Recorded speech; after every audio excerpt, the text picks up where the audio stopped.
அதன் அரசியலை புரிந்து கொள்ள முடியும்.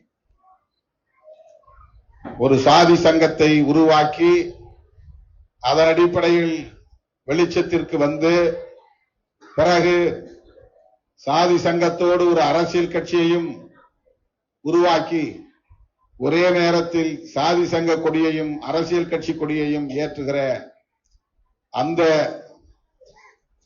நிலைப்பாட்டை திருமாவளவன் எடுக்கவில்லை. இந்த இயக்கத்திற்கு முதலில் பெயர் சூட்டுகிற போதே, இந்த அரசியல் கட்சியாக இதை பதிவு செய்கிற போதே விடுதலை சிறுத்தைகள் கட்சி என்று நாம் பதிவு செய்திருக்கிறோம், அடையாளப்படுத்தி இருக்கிறோம்.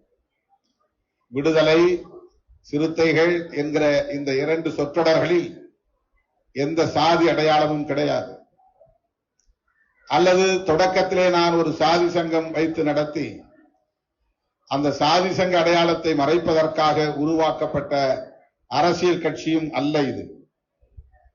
பாதிக்கப்படுகிற எளிய மக்களுக்காக குரல் கொடுக்க வேண்டும், அவர்களுக்கு ஒரு கோரிக்கையை எழுப்ப கூட தெரியாத வகையிலே மிக மிக பின்தங்கிய நிலையில் அதிகார வர்க்கத்தோடு எந்த தொடர்பும் இல்லாத வகையில் வறுமையிலும் அடிமை சகதியிலும் உழன்று கொண்டிருக்கிற அவர்களுக்கு ஒரு வழிகாட்ட வேண்டும் என்பதுதான் இந்த இயக்கத்தின் முதல் களப்பணி. ஒரு பெட்டிஷன் எழுத தெரியாது, ஒரு பாதிப்பு ஏற்பட்டால் அந்த பாதிப்பை எப்படி காவல்துறையிடம் சொல்லுவது என்பது கூட தெரியாது.